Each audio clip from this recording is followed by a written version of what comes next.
Welcome to today's special call meeting of the Muskogee Redevelopment Authority. Roll call. Mayor Bob Coburn. Here. James Scully. Here. Dan Hall. Present. Marlon Coleman. David Jones. Wayne Johnson. Here. Leanne Langston. Here. Ivory Van. Here. Derek Reed. Here. Okay, item number 1.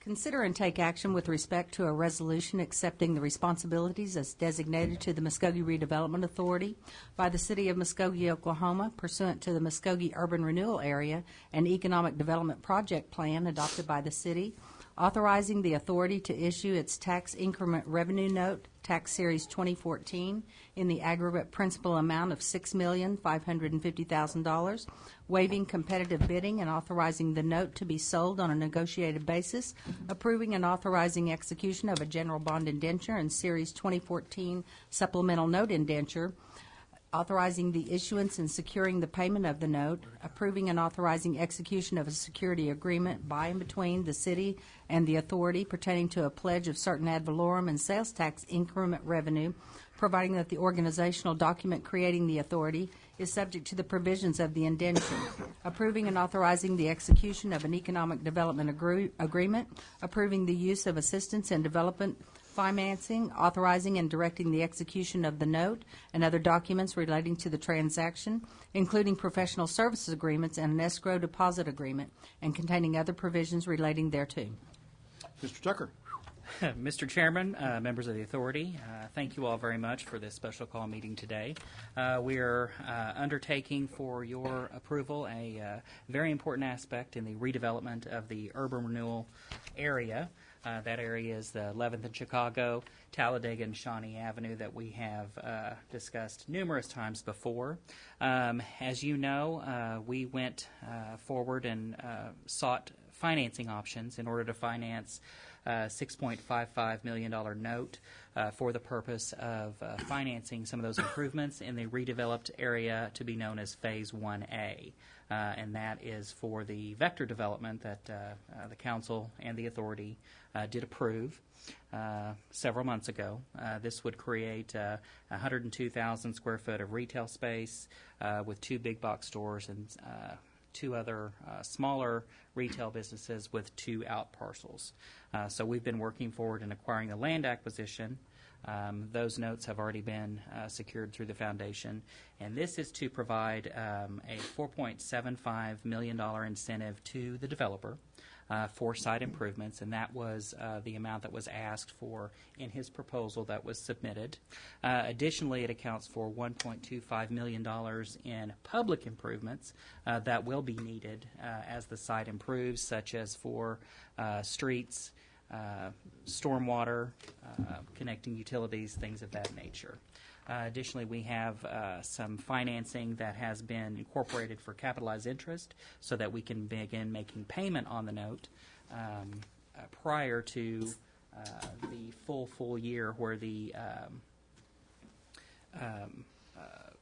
entities begin collecting the revenue that has been allocated through the creation of the TIF to pay for that. So the financing plan will be discussed by Rick Smith, who is here today, and then Nate Ellis, our bond counsel from the Public Finance Law Group. He gave me a card so I could get that correct today.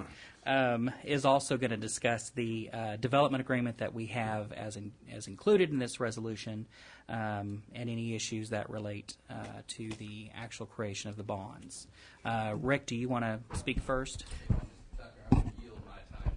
Okay. Yep. Perfect. I was going to say, Roy, can you make note what happened at the City Muskogee Foundation meeting on Monday, December 15th? Absolutely. There was an ask by the Urban Renewal Authority to obtain a guarantee for the $6.55 million loan. We had some hesitancy in the local banks in granting a loan of that value without having the development already constructed and collecting sales tax. So we were able to get a guarantee from the foundation, which allowed us to get a consortium of 7 banks to come forward and agree to finance this deal. So we're thankful for the foundation for their offer of guarantee. Nate, if you want to begin. Thank you, Roy. I believe you have in front of you now just a 1-page summary that we put together. Try to boil a lot of complicated stuff down into a few bullet points, and I'll actually start at the bottom of the page talking about the TIF financing. And the resolution that you have before you approves all of the relevant documents, approves the issuance of the note pursuant to the terms, and talk about those here in a second. Also approves the development agreement that's contemplated with respect to that $4.75 million that was site improvement costs that were identified as a specific project cost under the project plan that you adopted back in October. So the note will be a 15-year term. That's within the 20-year total life of the TIF district, so that's actually 5 years shorter. It would be a fixed rate for the first 5 years at 4.125%, and then after that, it will reset on every fifth-year mark for another 5-year period, rate equal to the 5-year Treasury plus 255 basis points. Today, that would be 4.17% if we calculated that out. So. The note would be prepayable in whole or in part on any semi-annual payment date, so that leaves open the flexibility as you have excess revenues in the future, the ability to pay down the note and amortize it quicker than is scheduled. Also will give you the opportunity in the future, if it makes sense to do so, to potentially restructure this debt along with some of the other TIF obligations relative to the juvenile detention center, land acquisition costs, and maybe roll them up into a deal once there's a real revenue stream that's out there from completed projects that makes that a little more financing, perhaps even at that point without any support of the foundation, which would allow them to release any assets they've got tied up into the project. So that's an important provision that's very valuable. The proceeds, as you see, Roy mentioned, $4.75 million for the site improvement costs, $1.25 million for the public improvement costs that'll be associated with what's contemplated in the initial projects, $350,000 and change for capitalized interest, and that basically gets us through the first full year plus part of the first payment in July of 2016, which will allow for stores to be completed, be open, and there be actual revenues that are generated, sales tax and ad valorem for purposes of the TIF, to be able to begin amortizing the note. And then you see the organizational costs relative to the creation of the TIF and costs of issuance related to the issuance of the note as well are included in that. So to that extent, the city's already incurred or in the process of incurring the organizational costs, so the city will actually be reimbursed those fees, as we had discussed months back. The note is being purchased by a consortium of local banks. Bank First is the lead lender, so the Redevelopment Authority will actually issue its note to Bank First. Then Bank First is participating it among these other local banks as well. So Bank First, Bank of Oklahoma, Citizens Security, First Star, Armstrong, Arvest, and American. So we have some representatives. Ken Doak from Arvest Bank is here, as well as a couple of other individuals. If you want to praise them for being the ones that are here and stepping up. Thank you. This would normally be Rick's line as well here, but I mean, we really do appreciate the local banks stepping up to help make this happen. I mean, this is certainly a valuable project, and It's a vote of confidence we needed as a community. absolutely. I think that's He did commendable. send this out to other banks, obviously. Right. We just did not get a buy on it without, foundation guarantee. They're just waiting on the local banks. So that's really a summary of the tax increment district. The development agreement that's relative to the site improvement costs. You see the parties that are part of that: the Redevelopment Authority, the city, the Urban Renewal Authority, and then 3RP Limited Partnership. That is the corporate vehicle that Vector Securities, as the developer, is using, that will actually be the entity that enters into the contract. The key obligations of the authority under that agreement is you would issue the TIF note, you would allocate the $4.75 million of proceeds that would transfer over to First United Bank pursuant to an escrow agreement. Those monies will be held in escrow by First United, who is also the construction lender for the project for Vector Securities. And what will happen is the developer, as they incur costs that are that are appropriately paid from the TIF revenues, they will submit to you a project requisition payment notice, and it'll have supporting documentation as far as invoices, so how much is paid, how much is due.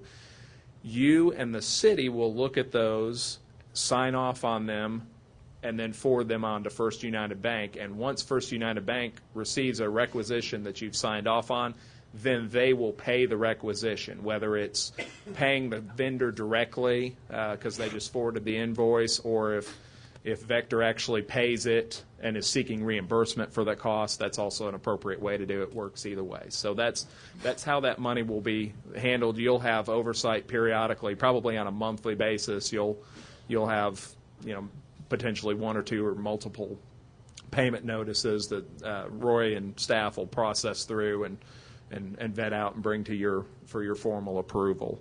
The city's obligation really is limited to the city will also sign off on the payment requisition. Again, same people, so you just do it twice.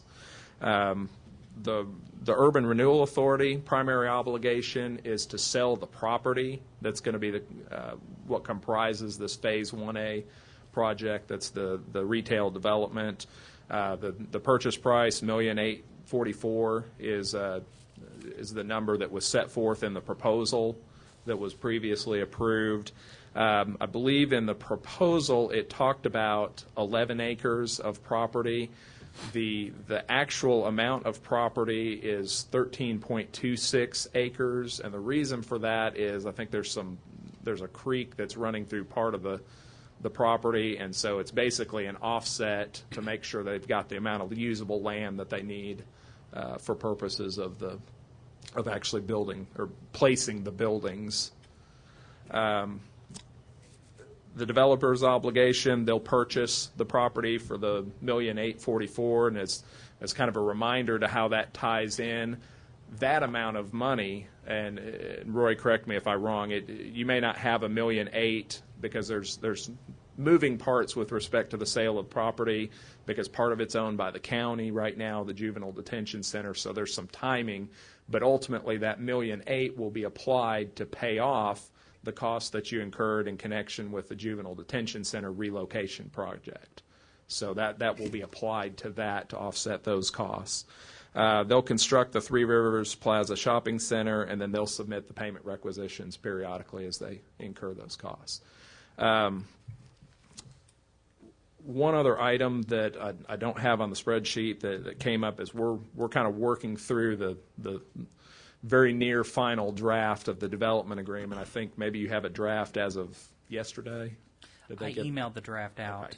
Okay. All right. I mean, it's a draft that's been in workings for a couple of months, but one issue that we'll point out that maybe hasn't been considered at the council level or the authority level yet is request to waive building permit fees.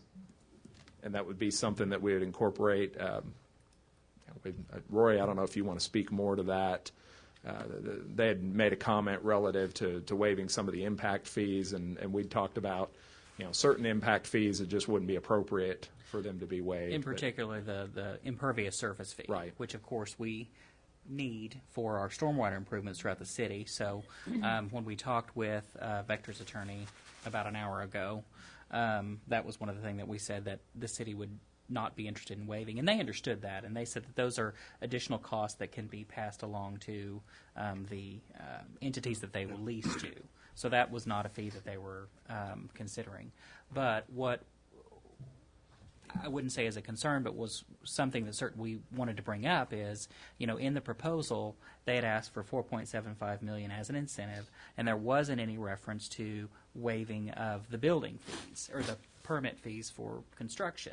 So no one actually on the city level anticipated that at the time until we began to look at the development agreement as it was proposed. We've, of course, as a matter of practice, in some instances where we wanted to offer some incentive to a developer, we have waived permitting fees. And Ms. Callahan is not here, but I think the permitting fees are a certain percentage of the actual cost of what it would be to construct. So it may be some significant money, but of course they're trying to keep their costs down to ensure that the project, stays within budget and that the $4.75 million is, fully utilized, and that they don't need to come up with any additional more money on their own, because they have a budget, of course, too. So that's something that would need to be considered by the authority and the council, whether or not they were interested in waiving those fees. And when you need to know that answer? Probably today. And is that part of what we're discussing on this? Yes, agenda item? but the authority doesn't actually set the fees, so it would actually be the city council who makes that determination at the meeting that immediately follows this one. But we don't have any clue whether it's a significant amount, whether it's at $5 or $50,000 or... What I don't know is I don't know what the percentage is. We can get that. In fact, Yeah. Wayne can Yeah. probably even help us with what an estimate of that would be. I wouldn't. It's wavered on school facilities. so. Yeah, why don't we, Maybe why that's don't something we, we need to address. why don't we see if we can get Dan Hurd, Matt or Gene, can we get Dan Hurd to step in here and tell us what he estimates the cost of construction would be and how does that translate to the building permit fee? I can tell you the $4.75 million, if I may, Nate, you can correct me if I'm wrong, Roy, the $4.75 million are for site improvements to the, for Vector. That's what, Right. okay. So it's presumed that any improvement, you have to get permission to make the improvement from the city. You can make the assumption that, building permit fees are implied because you can't start work without getting permission from the city, and you can't construct a building until you get a building permit. So, there's a reasonable expectation that they would have to pay that cost anyway, and that could be part of that 4.75, right?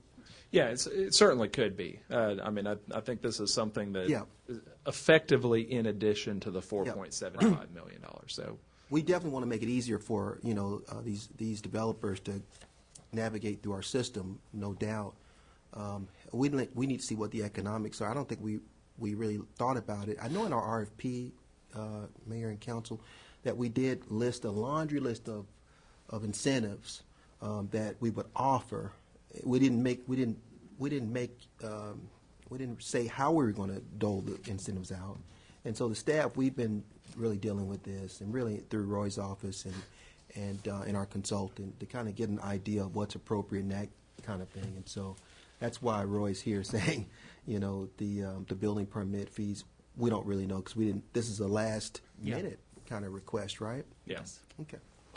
While we're getting that information, there were some specific time frames on this project. Roy, where are we currently at as far as on the time frames?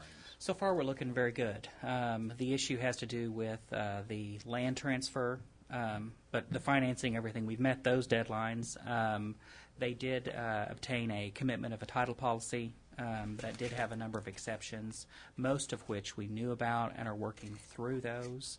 But they were willing to offer that title opinion or that title assurance without all those exceptions. Yes, that's what Yeah. Pioneer told us, that they would. Would probably be kind of unusual in our terms of non-municipal work. And we have a large portion of the property within 1A that's been under contract. We've cured the title issues, and that is set for closing tomorrow. I believe there were 18 issues, exceptions to the title opinion, and a majority of those we have already a plan for addressing. 2 quiet title issues that you all are aware of. We have a condemnation that is waiting a hearing for 300 square feet. And then another of just a few more curative actions, quitclaim deeds from certain individuals, one of which will be cured when we close with the Reynolds property that we're under contract, because they have a curative issue for 4 lots within the Phase 1A area that was inadvertently deeded by the county to Reynolds, even though another party owns it and has been paying taxes on it.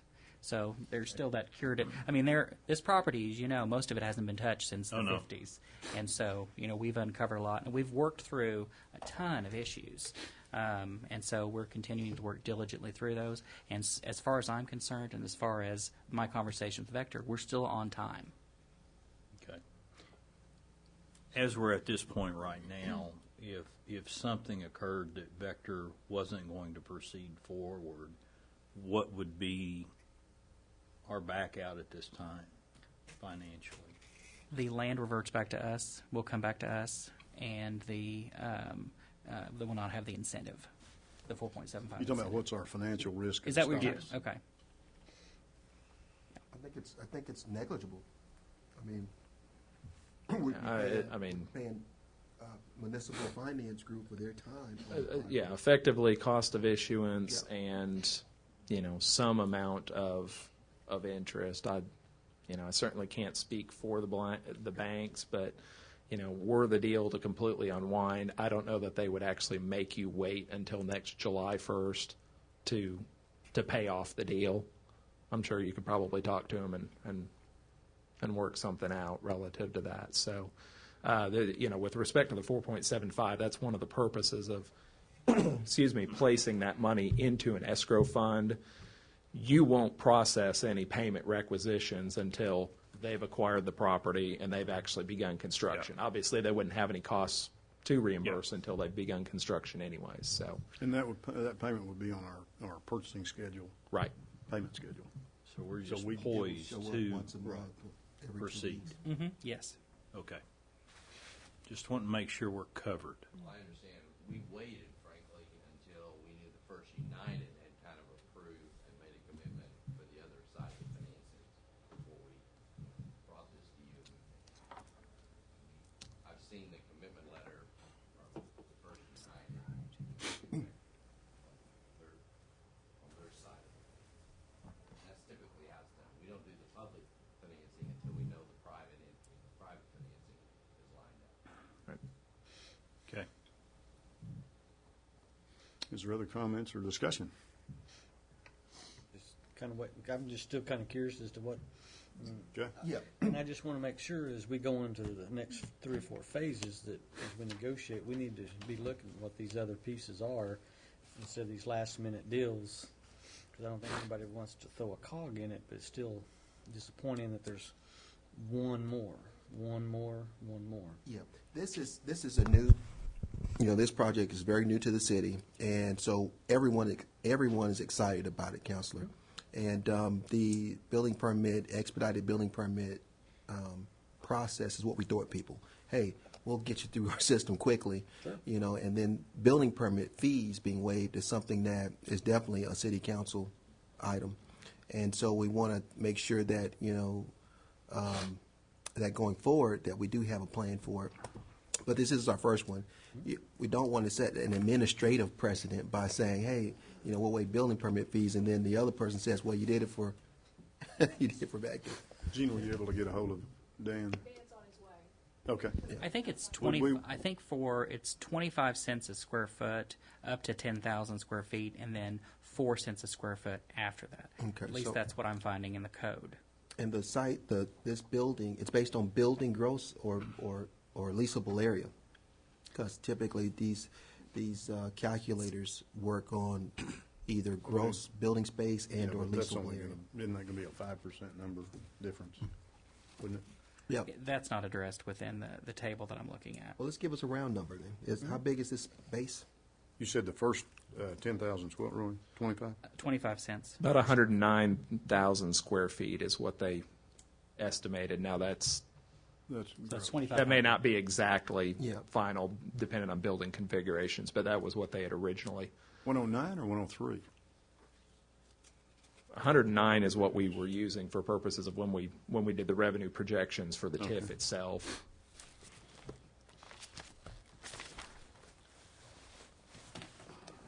So that looks like, based on my calculations, we're talking roughly about $7,000. That's it? We're not going to kill this deal over $7,000. Well, no, and We're definitely not No, going to no. kill this deal over No, no, no, no. $7,000. And we just talked with their lawyer today. He said, I'm trying to keep my clients' costs down. Okay, He said, so- well, since this has not been brought up before, we'll have to run it through the city council and see what their interest is. So we kind of left it up in the air. Could we entertain a motion with No, a caveat then you'll to also say that? have site inspection fees. Yeah, that's just the Be building. on top of that. That's building just your fees. building Yeah. inspection. Yeah. Then you'll have site inspection fees that will be on top of that. From like Public Works, they charge a fee, I believe, right, Roy? Where's, oh, there. That's Well, out your of mine. plumbing inspection, your The The reason why the electrical employees are not here is because it's lunchtime. inspection. But I would, I shared the pizza with You them. know, so the only ones are here are ones that have items on the but I agenda. would so say that- worst case scenario, you could take that and double that figure. That's what I was going to say, let's double that Worst figure case and scenario. say Just it give would them a be credit that or up to. less. Yeah. Yeah. Give them a credit Yes. up to. We can certainly propose that, and I think that's fair. At least we know then the amount that we're giving up. And if we did a build up to, that would mean they're entitled to $15,000. That would mean they're entitled to the waiver. Credit. Not to exceed, yeah, Right. okay, all right. Would that suffice, James, from your standpoint? Yes, sir. I just think I'd be imprudent to know what we're Okay. fixing to do, but for $7,000, Would you quit being so prudent? Would you quit being so prudent? No, thank you for that. And if you're watching on television, and you see someone eating pizza, this is a meet, you've heard of a meet and greet. Well, this is a meet and eat meeting, and so please excuse us while we meet and do business and eat at the same time, so. So Without further discussion, unless there is. are we going to make a motion to We would approve need a motion with a cap of $14,000 for additional incentives? With regard to waiving the Permit fees, any city permitting fees. With a cap of 14? Yes. Is that what you In want? fact, what you have on the agenda item is the resolution that was read previously. And so the resolution itself actually authorizes the economic development agreement. Is it the authority or would it be the city's the appropriate place for them to caveat the emotion additionally in the development agreement, a cap of, did we say 14 or 15? 14. 14,000, okay. So if This- it's it- more than 14,000, then they have to pay those fees. Is that what we're saying? Well, They'll be entitled to a Yes. waiver of up to $14,000 in building and site inspection fees. and the question is, We'll do work we on the need to cap language, it, or do we open-ended it? I mean, we'll do whatever you need. I would think since the Redevelopment Authority is a signatory, as is the city, that the change, it would be appropriate to have both bodies approve that Okay. modification of the development agreement. So I think an appropriate motion would be to move to approve the resolution and further to approve the inclusion of a waiver of up to $14,000 in city fees to the development agreement. And do you think that'll slow down the deal, or I mean, I don't want to come back and say, oh, for another 1,000. We need to do this. I think Move for approval, then. it works. Is that a motion? Yes, sir. Okay. Do we have a second? Okay, the motion and a second. Is there further discussion? And correct me if I'm wrong, but this does need the supermajority in this one? Yes. So, Yeah, because this is the actual approval of the financing as well as the development agreement is listed among the documents And approved by the and resolution. 7 is our number on super? Yes. Okay, all right. So we all need to say yes, huh? Or Well, somebody's we're gonna going figure out to how Howard I mean, can just vote. just putting that out there. I mean, no pressure. be, or somebody's going to be the Scrooge, huh? Yeah. Okay, roll call. James Gully. Yes. Dan Hall. Yes. Wayne Johnson. Yes. Leanne Langston. Ivory Van. Yes. Derek Reed. Yes. Mayor Coburn. Yes, but you guys are going Guys to give me playing heart games failure. today. I know that's Okay, is that our only agenda item for this one? Well, Dan just showed up. Dan, you're too late. I'm sorry. Well, thanks for coming on your lunch break, though. Very appreciate that. Would you mind stepping up here and let Howard give you the details of what we need a number on? Sure. And Yeah, we can go ahead and yeah. move ahead and do some Yeah. other preliminary stuff until we get to your comment, because it'd be appropriate on either. So we'll now call to order the special call meeting of the City Council. Where do we go? Roll call? Roll call. Mayor Bob Coburn. Here. James Scully. Here. Dan Hall. Present. Marlon Coleman. David Jones. Wayne Johnson. Here. Leanne Langston. Here. Ivory Van. Here. Derek Reed. Here. And we are here and accounted for. Item number 1. Consider and take action with respect to a resolution authorizing the Muskogee Redevelopment Authority to assist the City of Muskogee, Oklahoma in carrying out and administering the Muskogee Urban Renewal Area Economic Development Project Plan adopted by the city, approving the incurrence of indebtedness by the authority, issuing its tax increment revenue note, taxable series 2014, providing that the organizational document creating the authority is subject to the provisions of the indenture, authorizing the issuance of said note, waiving competitive bidding with respect to the state of said note, and approving the proceeding of the authority pertaining to the sale of said note, approving and authorizing execution of a security agreement by and between the city and the authority pertaining to the pledge of certain ad valorem and sales tax increment revenues, approving and authorizing execution of an economic development agreement, approving the use of assistance in development financing, and containing other provisions relating thereto. Mr. Tucker, you're still on deck. Yes, thank you. Mayor, members of council, this, as the Muskogee Redevelopment Authority, is a public trust of which the City of Muskogee is a beneficiary.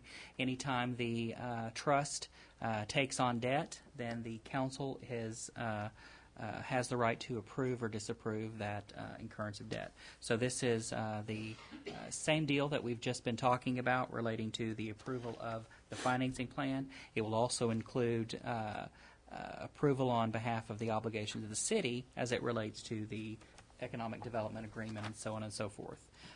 So if there are no further questions, then we'll need a motion to approve the resolution as well as to approve the inclusion of up to a waiver of $14,000 worth of city fees. Okay. Do we want to wait and get figures from Dan, or just move forward? We could accept that motion and go ahead and accept a second and begin discussion if we needed to, and then have his comments while he's. Okay. Second. Got the motion and a second. Is there further discussion or comment other than the fee comment? And we are working on that as we speak. Okay, well, I mean, it may be unrelated, but Dan's here, and he's just giving me some good information. It looks like our attorney should he should work in the building department, because it says $6,460 for permit fees. That does not include the cost for water services, because that's based on the meter size. Right. And so I guess we're in the ballpark, so. Also, different types of businesses are going to have different sizes of water service. Standard house line's a 3/4. Standard business is going to be an inch or an inch and a half. Dick's Sporting Goods, for instance, is probably going to be a single inch and a half meter, but they may have a secondary meter for Ancillary items. like for a sprinkler system. Yeah, who knows? They may have a secondary because that'll be charged differently. Right. Okay.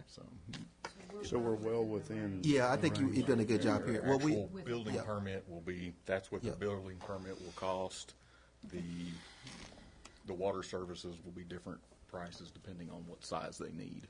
Okay. Thank you for confirming for us that we're on track, and Yep. Roy will be adjusting those fees upward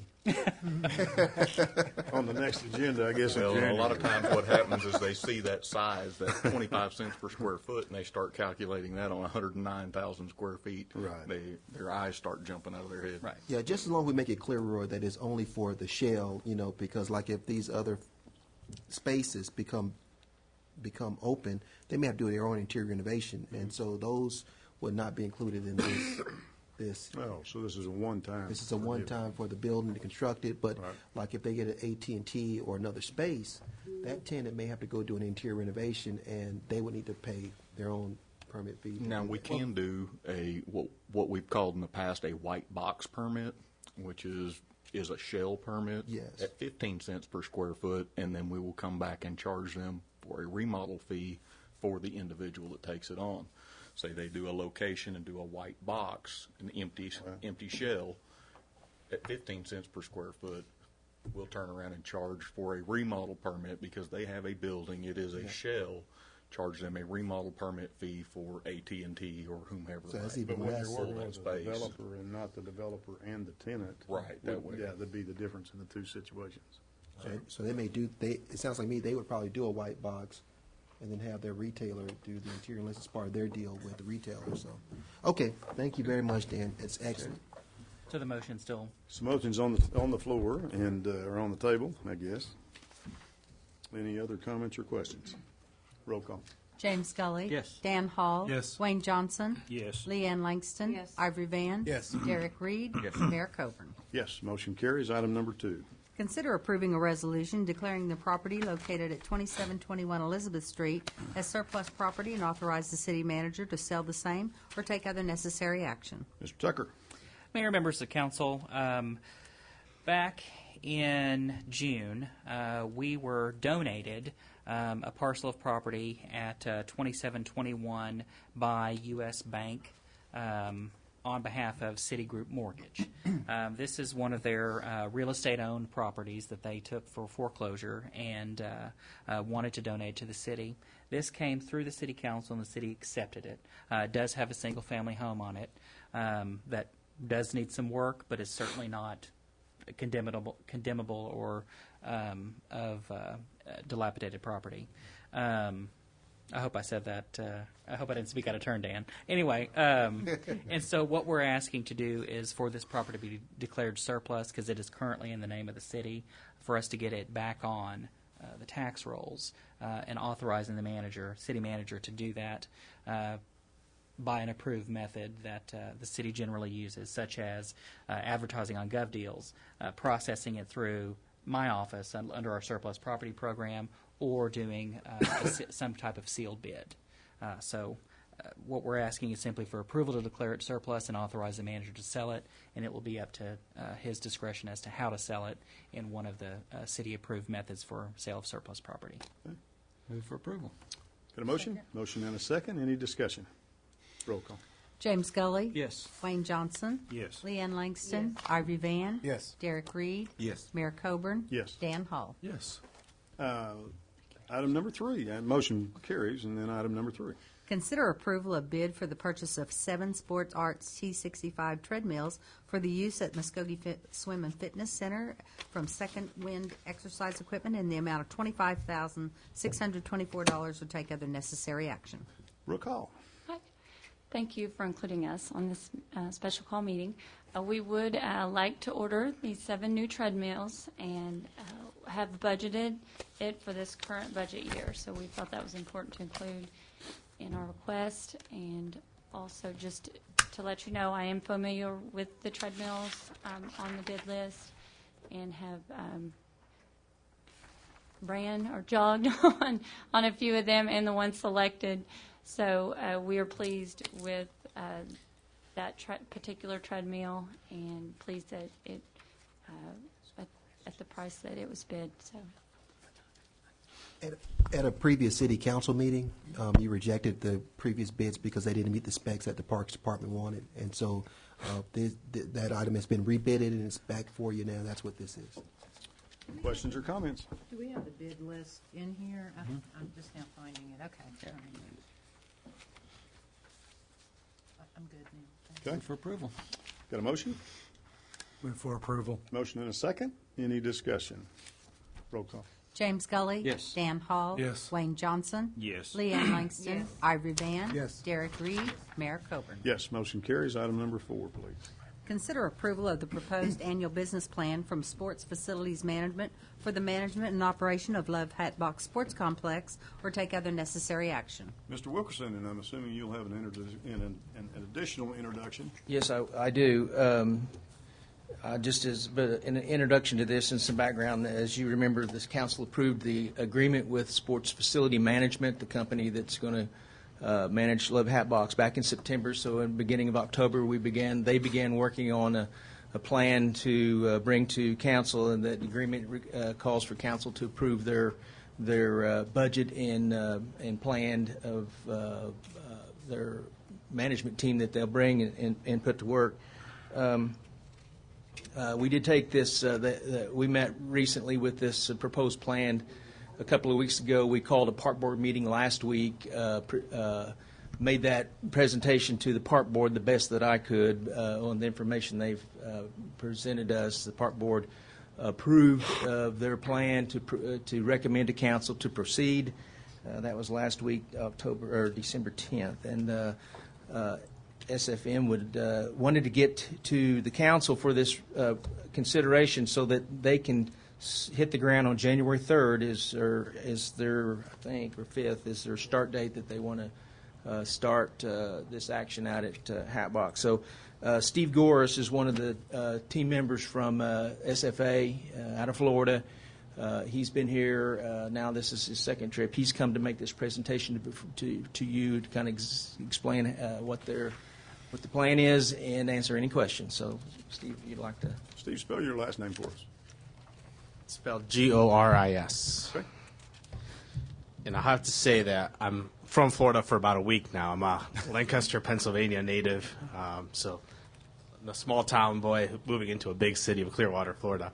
Jason sends his best. Jason Clement, who presented to you guys prior, his wife is actually due any day now, so he's grounded in Clearwater as he awaits the arrival of his next child. So I think that's a wise choice on his part. I think it is a wise choice, yes. Very, very true. Real quick note, the papers that you might have in front of you, we've made some adjustments to that pro forma since that went out. After some discussion about the rates charged to local programming, we made adjustments to keep those rates the same for local users. So what you'll see in the pro forma that we're presenting today will be a slight adjustment in obviously revenue and as well as bottom line impact based on those adjustments. So in our first slide, what we're looking at is the first 2 years, or the last 2 years of full performance that we have for the current performance of Love Hatbox. Each year, we subsidize, not we, you, the city, subsidize $80,000 a year in order to keep those operations running. What we did here then is projected if we continue to run the facility how it's being run today, making two assumptions. One, a 5% increase in revenue and a 3% just cost of goods increase in expenses of year. In the 5-year cumulative, we would see EBITDA, a net loss of $681,000, so just under $700,000 if we continue down the same path of management that we have in the past. So what we did is we took our budget that we're presenting today and compared it to the current budget. And what you'll see is that the SFM budget in a 5-year cumulative actually brings a net profit of $289,000 to the city, a difference of almost $1 million in the 5-year cumulative if you were to compare them side by side. Steve, now is that taking consideration the fee that we're paying SFM now? Yes, sir. Okay. So we'll go through the 5-year forecast. This is based on our budget here. You'll see that we have a ramp-up period in 2015 and 16 where we're going to ask the city to subsidize the operations of Love Hatbox as we ramp up business. In 2017, 3 years in, the business stabilizes and we start to see a return. And in 2019, we peak at an positive EBITDA of $370,000. So the 5-year cumulative being the $300,000 plus for the city. The really neat part of what we're proposing is the economic impact to the city. So we do a direct spend analysis of what an individual user coming in from out of the region or out of the city will spend in the city, and we have a cumulative of what that would do over the 5 years. So you'll see what happens in year one, 2015, just short of a $2 million economic impact, ramping up to over a $7 million impact for a cumulative impact of just south of $22 million in those 5 years of operation. Room nights go from 4,300 in year one to 16,500 in 2019, 50,000 room nights in 5 years. And then total local days in market. So that's how many days each spectator and their families will spend in market through these tournaments and events. A cumulative of 220,000 days throughout those 5 years. So that's projected based on them coming into market, staying in our hotels locally, eating in our restaurants, as well as any entertainment or attraction spend that they might have. So it's all direct spend. We don't take into consideration at all what happens with as far as indirect spending, whether it's staffing up in stores, economic impact through grocery shopping, et cetera. Not really what we do is just direct spend, what that person will spend in market. Okay. We'll go back real quick. So the biggest, not concerns, but the biggest things to put in front of you are just the funding of the first 2 years of, because there'll be a greater funding requirement or subsidy requirement from the city those first 2 years. So we wanted to make sure that that's brought up, as well as the funding of the capital improvements that we've talked about at previous meetings that will be necessary to achieve these kind of results as we go through. Third piece that we will present to you today is our recommendation for the general manager of the facility. He will be an SFA, SFM employee, but we are recommending Neil Hayes, a local teacher and sports enthusiast, to become the general manager of the property as well. Steve, just a couple of questions really quick. Sure. The first table here about the the numbers have changed slightly because what we did, we kept the local fees that we charged the same. Is that correct? That is correct. Okay. So what we had proposed earlier was an increase in rate. We've changed that to keep the rates the same, which came down to like an $8 per hour charge for local usage or local programming. Okay. And then the second table that's being displayed here really talks about hotel stays. You're anticipating folks from outside of Muskogee coming in to actually do this. Correct, yes. And that's a big driver of the revenue for this model is tournaments where we're attracting people from outside the region into the city. Yeah. In your 2015 5-year forecast projection, the 196,000, what was it when we did when we treated locals the same as outside? It wasn't very much different. I think we were at 180,000 prior. It's about a $10,000 or $11,000 a year swing. Okay. So we'll have to come up with 11,000 additional dollars to offset local folks. So local folks they'll pay the same they're paying now. Correct. Question for you, and I think I know the answer is EBITDA, meaning that we're a municipality, so it doesn't include taxes, insurance, and those kinds of. Correct. Yeah. Okay. That acronym. Yeah. Help me with one more slide, and I believe it was maybe number 3. Yeah. Current revenue SFM. So that says at the end of a 5-year period, cumulative, one way currently, we are going to be 681,000 in the hole, so to speak, or money we need to come up with. Yes. Our current operations. Correct. Our current $289,661 to the good, to the positive, versus doing it SFM way. Okay. Okay. That's my questions. Well, I guess my question is what kind of improvements are we looking for in 2015?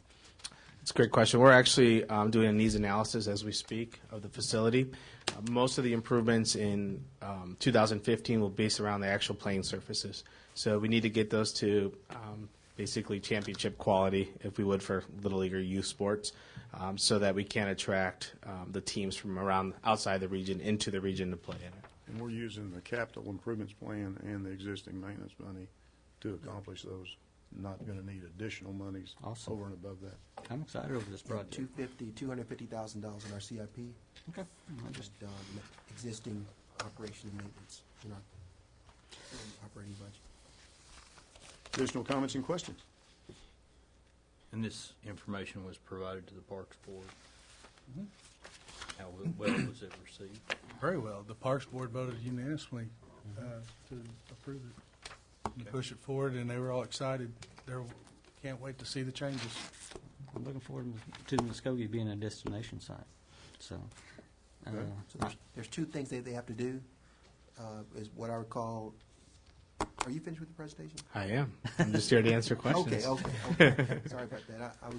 I know there are 2 things that has to happen. You have to approve the budget and the manager selection. Their recommendation is a gentleman named Neil Hayes, who's been working out there already and doing some things. So there are 2 things you got to do. Okay.